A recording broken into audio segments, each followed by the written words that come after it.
ჩემს წინამორბედებლებმა გარჩიეს პალესტინის და საქართველოს მაგალითები, მე მინდა უფრო გლობალური, მეტაგლობალური ასპექტები შემოვიტანო, კონკრეტულად ხელოვნური ინტელექტის მხრივ და როგორ იყენებენ არადემოკრატიული მთავრობები ხელოვნურ ინტელექტს იმისთვის, რომ მოგვაყენონ პოტენციურად ზიანი. პირველ რიგში მინდა თვალთვალზე გავამახვილო ყურადღება, იმიტომ რომ თვალთვალი ერთ-ერთი ყველაზე ეფექტური ხერხია და იარაღია, რაც აქვს მთავრობას. დავიწყოთ სახის ამოცნობის სისტემებით, რომელშიც არის ინტეგრირებული ხელოვნური ინტელექტი.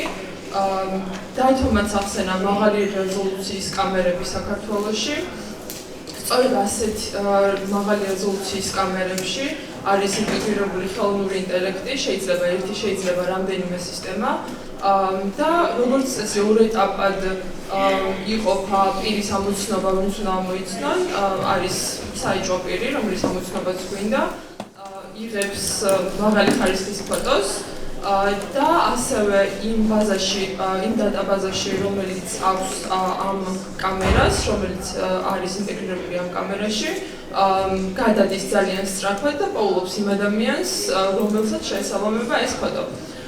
ახლა იმდენად განვითარდა ეს სისტემები, რომ უკვე ძალიან მარტივია, მიუხედავად დახურვის ნაწილობრივ პირის ამოცნობა.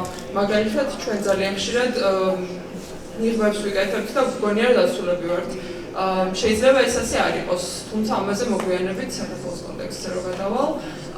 რო არ გვეგონოს, რომ მხოლოდ საქართველოშია, როგორც ნათია მახსენა ეს ყველაფერი, გავიხსენებ ინდოეთის მაგალითს, რომელიც იყენებს ასეთ სისტემებს პროტესტის მონაწილეების წინააღმდეგ თვალთვალისთვის, გავიხსენებ ამერიკის შეერთებულ შტატებს და მინდა რომ mental note-ი გააკეთოთ ამერიკის შეერთებულ შტატებზე, იმიტომ რომ არა მარტო სახის ამოცნობის სისტემებს იყენებს, არამედ სხვანაირ თვალთვალის სისტემებსაც იყენებს, მათ შორის სოციალურ მედიას უკონტროლებს, იმ პირებს, ვინც მისთვის პოტენციურად საშიშია. და გავიხსენებ ისრაელის მაგალითს, რომლის სამხედროებიც იყენებენ სახის ამოცნობის სისტემებს, AI სისტემებს პალესტინელების წინააღმდეგ.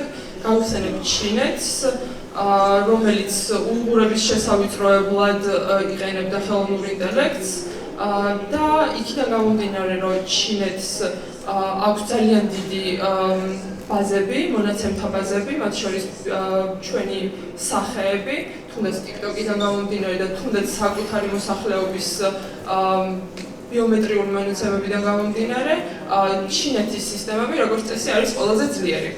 ამისი mental note-იც მინდა გააკეთოთ, ჩინეთის სისტემები რო არის ყველაზე ძლიერი, იმიტომ რომ ამასაც მიუბრუნდებით. საქართველოშიც დაფიქსირებულია ამგვარი კამერები. კერძოდ დავათომ ახსენა, როგორ დააყენეს ახალი უფრო მაღალი რეზოლუციის კამერები პარლამენტთან. დღეს ასეთი კამერა 40-მდეა პარლამენტთან. ნახევრად მრგვალი კამერებია თეთრით, შეგიმჩნევიათ. ფილარმონიასთანაც არის, ასევე გმირთა მოედანზე. დანარჩენი ჩვენთვის ესე ხილული არ არის. თუმცა სახელმწიფოს აქვს იმის რესურსი, რომ სხვაგანაც დააყენოს. კერძოდ გასული წლის განმავლობაში საქართველოს 9 მილიონზე მეტი დახარჯა იმისთვის, რომ ერთ-ერთი ჩინური კომპანიისგან შეეძინა ეს ტექნოლოგია. ეს არის ოფიციალური ტენდერებიდან გამომდინარე, არ არის სპეკულაციები. ასევე საქართველოს მთავრობას აქვს საშუალება გამოიყენოს სხვა AI სისტემა, ეს face recognition-ი, სახის ამოცნობის სისტემა, რომელიც შეიძინეს 2017 წელს. თუმცა 2017 წლიდან არ გამოიყენებოდა ადამიანებზე, გამოიყენებოდა მხოლოდ საგზაო შემთხვევების დასაფიქსირებლად და სწორედ ამიტომ იყო, რომ როდესაც რაიმე ჯარიმა ეწერებოდა ნუმრის პატრონს, მანქანის პატრონს და არა პირს. სამწუხაროდ, რაც პროტესტები ახალფაზაში გადავიდა, დაიწყეს ადამიანებზე გამოყენებაც. არაერთი შემთხვევა გვქონია ამისი. თვითონ კამერას რაც შეეხება, ეს არის ჩინური კამერა და აქვე გაგახსენებთ იმას, რომ ჩინელებს ერთ-ერთი საუკეთესო ტექნოლოგია აქვს სახის ამოცნობის. ხოლო 2017 წელს შეძენილი სახის ამოცნობის სისტემები არის იაპონური ერთ-ერთი მოწინავე კამერები. ჩინურ კამერებს აქვთ ემოციების ამოცნობის უნარით, მათ შორის, რაც როგორც წესი არის აკრძალული საერთაშორისო მასშტაბით დემოკრატიულ ქვეყნებში, ამოიცნობს 8 ემოციას, მათ შორის გაბრაზებას, სიმშვიდეს, სიხარულს, სევდას, სიზღს, არ ვიცი, მომაშორეთ ემოციები ყველაფერს ამოიცნობს. ასევე შეუძლია დაიგნოროს სათვალის მიუხედავად ამოიცნოს პირი, ნიღბის მიუხედავად ამოიცნოს პირი, ქართულ კამერებზე მაქვს საუბარი და აქვს 40x დაახლოება. ასე რომ რო შევხვედრია ფოტოები, როდესაც გარჩევადი იყო, რას კითხულობდა ადამიანი, სწორედ ამის დამსახურებაა, რომ შეუძლია 40-ჯერ დააზუმოს და დაინახოს რა ხდება. ასევე ამერიკის შეერთებულ შტატებზე გაგახსენეთ, რომ ძალიან ხშირად იყენებს თვალთვალის სხვადასხვა საშუალებებს, იმდენად ხშირად, რომ ჯერ კიდევ 1978 წელს მოუწია, რომ კანონი შემოეღო თვალთვალის შესახებ და მიუხედავად ამისა, თვით ამერიკის შეერთებული შტატებიც კი იმ კონკრეტულ კამერებს, რომელიც ჩვენ გვაქვს, კრძალავს. კრძალავს რატო? ალბათ მიხვდებოდით, რომ იმიტომ არა, რომ ძალიან კარგია და ბევრ რაღაცას ნახულობს და 40 ზუმი აქვს, ამის გამო არ აკრძალავდა. აკრძალავს იმიტომ, რომ არის ჩინური. რა პრობლემაა ამაში? მხოლოდ ის არ არის, რომ ერთმანეთის მტრები არიან ამერიკელები და ჩინელები. პერსონალური მონაცემები ამერიკისთვის, ისევე როგორც ყველა სხვა ქვეყნისთვის დღევანდელ ციფრულ ეპოქაში არის ძალიან მნიშვნელოვანი. სწორედ ამ პერსონალური მონაცემების ხარჯზე, მათ შორის ბიომეტრიული მონაცემების ხარჯზე, ანუ ჩვენი სახე, თითის ანაბეჭდი თუ სხვა მონაცემები, სწორედ ამის გამო კეთდება ესეთი კარგი დახვეწილი AI სისტემების სახის ამოცნობის. რადგან ჩინეთს აქვს საკმაოდ ლოიალური მთავრობისთვის კანონები, კერძოდ თუ არის ამის საჭიროებას რა თქმა უნდა ჩინეთის მთავრობა განსაზღვრავს, საჭიროების შემთხვევაში შეუძლია გამოართოს ნებისმიერი ინფორმაცია, მათ შორის ნებისმიერი პერსონალური ინფორმაცია. საქართველოში არის პერსონალურ მონაცემთა დაცვის კანონი, რომელიც განახლდა 1 წლის წინ და ბევრად უფრო მკაცრი გახდა. პირადად მე ვარ პერსონალურ მონაცემთა დაცვის ოფიცერი და პირადად ჩემს კომპანიებს ძალიან მკაცრად შეეხო ეს წესები და ბევრად უფრო მაღალი დაცვის დონე ჩამოაყალიბა ახალმა კანონმა. თუმცა ეს მაღალი დაცვის დონე არ შეეხო მთავრობას. რას გულისხმობ? მესამე ქვეყანაში გადაცემა ინფორმაციის არის ძალიან შეზღუდული. განსაკუთრებით ისეთ ქვეყნებში, რომელიც არ შედის ეგრეთ წოდებულ თეთრ სიაში. თეთრი სია არის ოფიციალური პერსონალურ მონაცემთა დაცვის სამსახურის მიერ გამოქვეყნებული სია, რომელიც განახლდება 3 წელიწადში ერთხელ და მოიცავს ისეთ ქვეყნებს, რომელიც არის შედარებით მაღალი დაცვის მქონე პერსონალურ მონაცემებში. შედის ძირითადად ევროპის ქვეყნები. რა თქმა უნდა, არ შედის ჩინეთი. ასე რომ ჩემმა კომპანიამ ერთ-ერთმა რომ გააგზავნოს ჩინეთში ნებისმიერი მონაცემი, პერსონალური მონაცემი, თუნდაც იმეილი, უნდა გამოითხოვოს სპეციალური ნებართვა, თუ ეს ხდება რეგულარულად. თუმცა ის ტექნოლოგია, რომელიც ჩვენ გვაქვს შეძენილი და რომელიც დატრენინგდა ჩვენ ბაზებზე იმისთვის, რომ მოიცნო თითოეული ჩვენგანი, ეს ჩინეთშია ნაწარმოები და იმ შემთხვევაში თუ ჩინეთის მთავრობას ამის საჭიროება დაუდგება, თითოეული ჩვენგანის მონაცემთან, რომელიც არის ამ ბაზაში, აქვს წვდომა. ეს რა თქმა უნდა ცალსახად არაკანონიერია პერსონალური მონაცემების კუთხით, GDPR-ის კუთხითაც მათ შორის, რომელიც არის ევროკავშირის პერსონალურ მონაცემთა დაცვის კანონი. თუმცა ამის დეტექცია არის ძალიან რთული, იქიდან გამომდინარე, რომ ამას ჩვენი მთავრობა ესე პირდაპირ არ აღიარებს. ამაში გულისხმობ იმას, რომ არ აღიარებს, რომ ამ კამერებში ჩართულია სახის ამოცნობის სხვადასხვა სქემები, თუმცა ამის გარეშე არ აიხსნება ის ყველაფერი, რაც ხდება თუნდაც ჯარიმების კუთხით, თუნდაც ამოცნობის კუთხით და ასე შემდეგ. ხო, ევროკავშირის შემთხვევას განვიხილავ, ევროკავშირში დაშვებულია ამგვარი მონიტორინგი, ანუ არ გვეგონოს, რომ ავტომატურად იკრძალება, რადგან ჩვენს ბიომეტრიულ მონაცემებს ამუშავებს, თუმცა ძალიან დიდი გაიდლაინია ევროპაში გაწერილი იმასთან დაკავშირებით, თუ რა შემთხვევაში შეიძლება ასეთი სისტემის გამოყენება. კერძოდ შეიძლება მხოლოდ იმ შემთხვევაში, როდესაც საფრთხე არის დამდგარი უკვე და არაპოტენციური სისხლის სამართლის დანაშაულის. საქართველოში გამოიყენება ადმინისტრაციული დანაშაულის შემთხვევაში, ეს პირდაპირ არაპროპორციულია და არათანაზომიერია და ერთ-ერთი მთავარი პრინციპია თანაზომიერების პრინციპი, რომელიც განსაზღვრავს უნდა დავარღვიოთ თუ არა პერსონალური მონაცემების დამუშავება. ამ შემთხვევაში ცალსახად დარღვეულია, იმიტომ რომ ადმინისტრაციული საქმე არ არის იმ ხელა საფრთხის სამართლებრივად, რომ ამისთვის ჩვენი ბიომეტრიული მონაცემები დავამუშავოთ. რეკომენდაციებს რაც შეეხება შეიძლება ცოტა შეგაშინეთ ამ 40X რეზოლუციებით.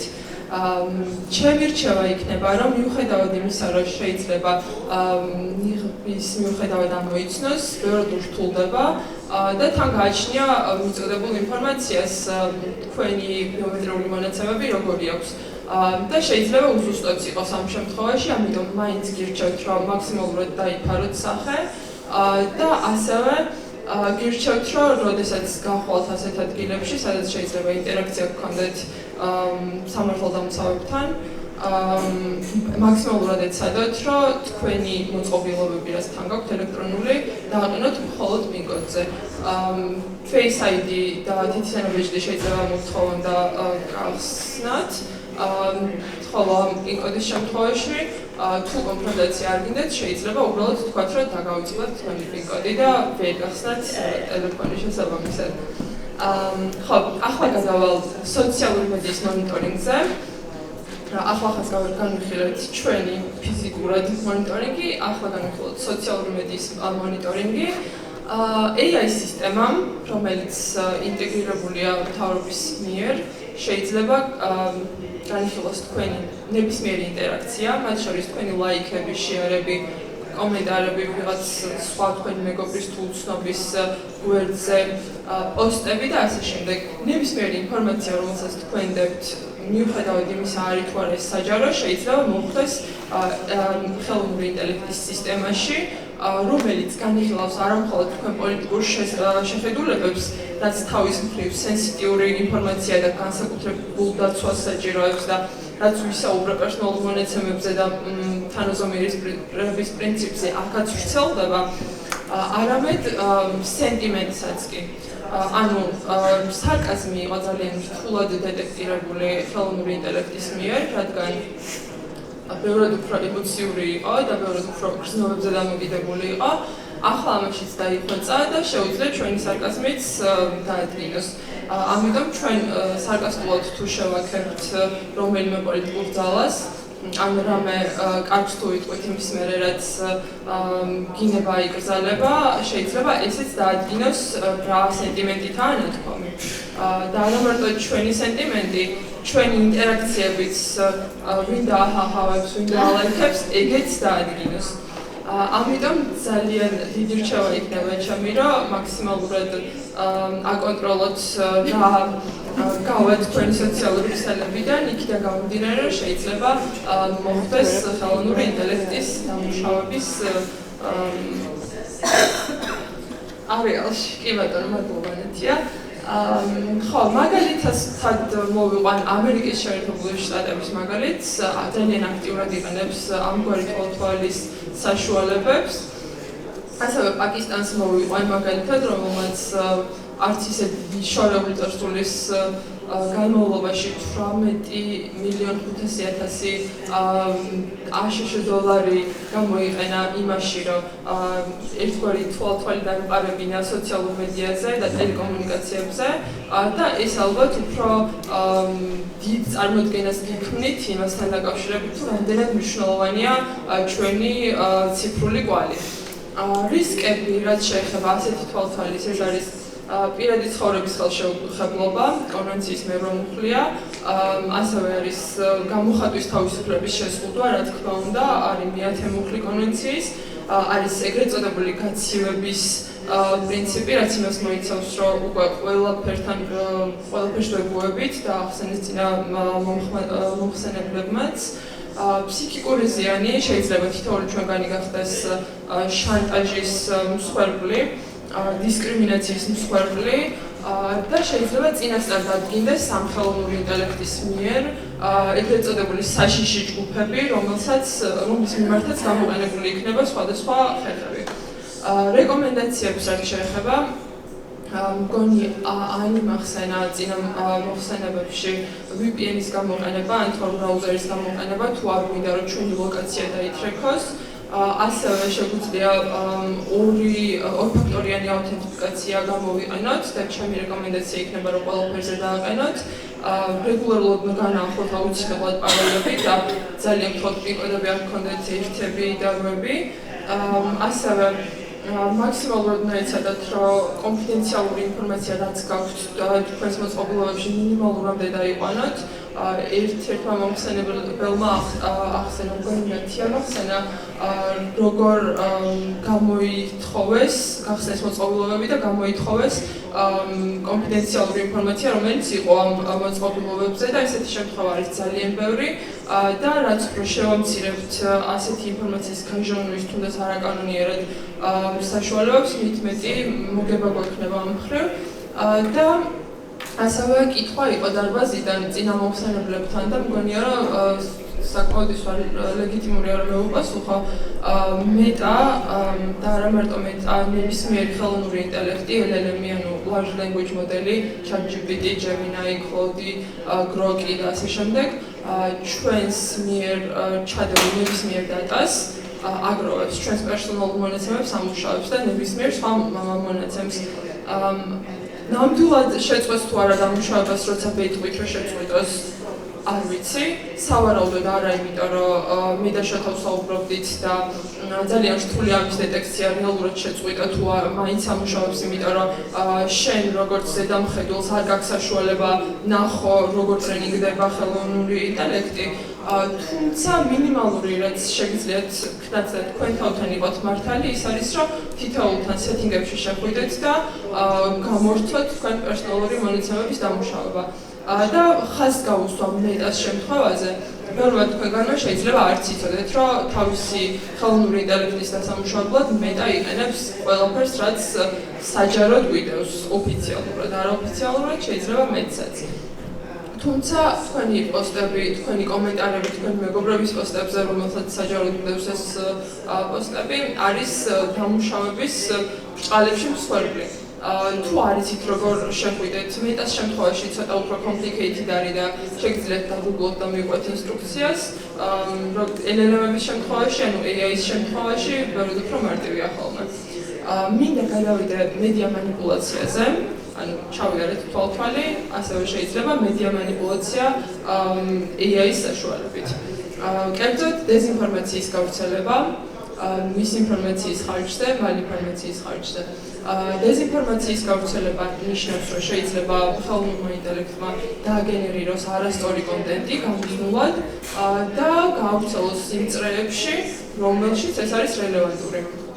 ხელოვნური ინტელექტს, რადგანაც ჩვენი ძალიან ბევრი ინფორმაცია აქვს, ზუსტად იცის, როგორ მოგვიდგეს და როგორ მოგვცეს მოგვაწოდოს ზუსტადის კონტენტი, რომელსაც ჩვენ ყველაზე მარტივად მივიღებთ და ასევე პროპაგანდას კარგად მოერგება.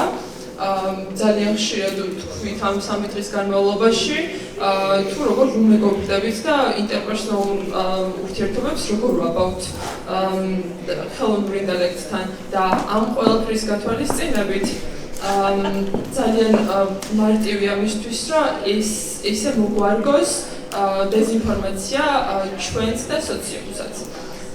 და მინდა ვახსენო deepfake-ები, როგორც ერთ-ერთი AI თული, ძალიან ხშირად გამოიყენება არჩევნებისთვის, თუმცა არა მარტო Taylor Swift-ის deepfake-იც გავრცელდა, რომელზეც ძალიან დიდი deal იყო. ასევე ბოტნეტები, ძალიან ბევრს ბოტს ვეძახით ახლა და მართლაც არის ძალიან ბევრი, რომელიც დღეში 10 პოსტს ავრცელებს, 10 აზიარებს, 10 კომენტარს წერს და ასე შემდეგ და ძალიან მარტივი სქემაა. ამის რისკები გამოხატვის თავისუფლების მიხვამდე დავდივართ ისევ და ისევ მიერთებული კონვენციის, ასევე უნდობლობა გვიჩნდება მედიის და სოციალური ქსელების და ინფორმაციის გაცვლა, გავრცელება და მიღება ბევრად უფრო რთული ხდება ზუსტად ესეთი დაბინძურებული ინფორმაციის გამო. და ჩემი ერთ-ერთი რეკომენდაცია ამასთან დაკავშირებით დეზინფორმაციაზე არის, პირველ რიგში რა თქმა უნდა ვიყოთ კრიტიკულები, მაგრამ ერთი ქართული საიტია, fact-check.gr ქვია, რომელზეც ძალიან ხშირად არა, მაგრამ ნაწილობრივ იდება ხოლმე გადამოწმებული სტატიები, ბლოგები, ასე შემდეგ და გვეუბნებიან არის ეს მანიპულაცია, არის ეს დეზინფორმაცია, სიმართლე თუ ასე შემდეგ. კიდევ ერთი მნიშვნელოვანი AI თული მინდა ვახსენო, პროგნოზირებადი პოლიციელების მოდელი. საქართველოსთან შეიძლება ახლოს იყოს და ამიტომ მინდა ამის ხსენება. საფრანგეთში გამოიჩნდა ერთ-ერთ ყველაზე დემოკრატიულ ქვეყანაში მარსელის მერმა წარმოადგინა ესეთი პროექტი, პროგნოზირებადი პოლიციელების პროექტი, რომელიც არ არის ექსკლუზიური საფრანგეთისთვის, რა თქმა უნდა. როდესაც ისე აწყობ შენს ქალაქს ამ შემთხვევაში, ანუ ქვეყანას უარეს შემთხვევაში, რომ აკვირდები ყველაფერს, იცნობ ბრჭყალებში საშიშ ჯგუფებს და ხდება პრევენციული ზომების ჩატარება, სანამ რეალურად რამე მოხდება. პრევენციული ჯარიმები შეიძლება გავიხსენოთ ჩვენ შემთხვევაში. ეს პროგნოზირებადი პოლიციელის შემთხვევაც იქნება დაახლოებით ანალოგიური, ოღონდ სტეროიდებზე. ასევე მინდა აღნიშნო, რომ არანაირად არ არის დამტკიცებული მისი ეფექტურობა. ერთადერთი დადებითი კვლევა, რომელიც ჩატარდა იყო ნიდერლანდებში და ის იყო SYRI სისტემით, რომელსაც არ აქვს მნიშვნელობა. და მე აღმოჩნდა, რომ ეს დადებითი შედეგი მხოლოდ იმიტოა ჩვენა, რომ ღარიბ უგნებში იყო ჩატარებული. ხო, და ბოლოს მინდა ვთქვა, რომ თითოეული ეს სისტემა, რომელიც მთავრობის მიერ არის გამოყენებული, საზოგადოებას, სამოქალაქო საზოგადოებას ძალიან დიდი რისკის ქვეშ აყენებს, ისევე როგორც თითოეულ თქვენგანს, მათ შორის მეც. და მინდა შეგახსენოთ, რომ ტექნოლოგია უნდა გვემსახურებოდეს ჩვენ და არ უნდა ვიყოთ მის მონობაში და არ უნდა ვიმსახურებოდეთ ტექნოლოგიას. მადლობა.